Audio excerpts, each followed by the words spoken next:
Welcome back for today's lessons. Let's see what more we can learn about the Mass today. As the priest is preparing for Mass, he prays these vesting prayers. The very first thing he does is he washes his hands, and he says silently, "Give virtue, O Lord, to my hands, that every stain may be wiped away, that I may be enabled to serve you without defilement of mind or body." Then he takes the amice, places it on his head, wraps it around his neck, and he says, "Place, O Lord, on my head the helmet of salvation, that I may overcome the assaults of the devil." The next thing he does is he puts on that long white robe. It's called the alb. And he says, "Purify me, O Lord, from all stains, and cleanse my heart, that washed in the blood of the Lamb, I may enjoy the eternal delights." The next thing he does is he puts on that cincture, that white robe like a belt. "Gird me, O Lord, with the cincture of purity, and quench in my heart the fire of concupiscence," that's lust, "that the virtue of continence and chastity may remain in me."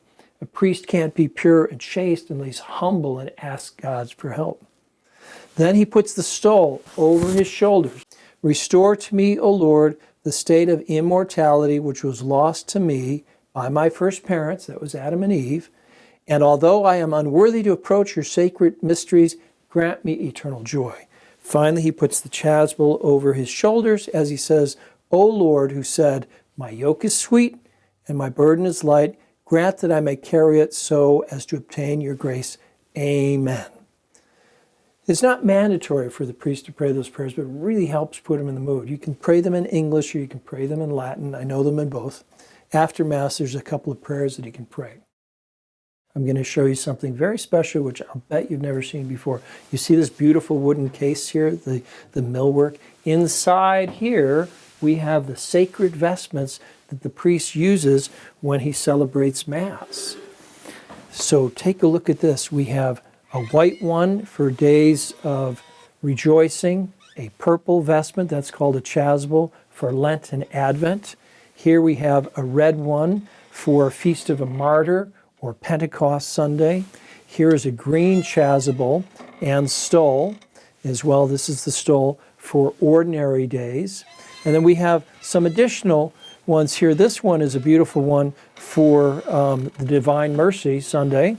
Here's another one with a beautiful image of Our Lady on the front, Our Lady of Guadalupe. And here's one of St. Joseph. Now, what's so interesting about this closet, it squeaks a little bit, but that's okay, is the size of those hangers. They're very large, they're custom made. And the reason why the hanger is so large is so that these vestments last a long time. They're made out of silk and satin and gold thread. They're very expensive, they're very beautiful, and if you take care of them, they'll last over 100 years if you hang them on something like this. Also in the closet, you can see there's a little mirror there, so when the priest vests, he makes sure that his vestments are put on properly, and he doesn't look like a slob when he goes out for Mass. So I thought I'd show that to you, and I have to credit the inspiration of this closet to St. Josemaria, the founder of Opus Dei.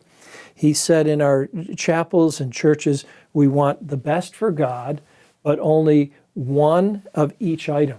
He did, one for ordinary time and one for festival days. Inside this closet, we have a number of vestments, and the white ones, this is called an alb, A-L-B. In the early church, when you were baptized, you put on a white vestment. You take your child to get baptized, they'll wear a white vestment. The nice thing about these vestments is they're made out of polyester and cotton, so they're pretty easy to maintain, and we clean them regularly. And there's different sizes for the different priests who come, because as you know, priests come in different shapes and different sizes. Also in the closet, we have a cope, C-O-P-E. That's a cape, right? And the cape is used for very special ceremonies, like benediction of the Blessed Sacrament. And remember what Jesus said. He said, go out into the whole world and spread the good news. So if you liked what you learned today, please tell your friends about it. Because the more we teach the faith, the more we can bring people closer to Christ and that'll be a great blessing for them.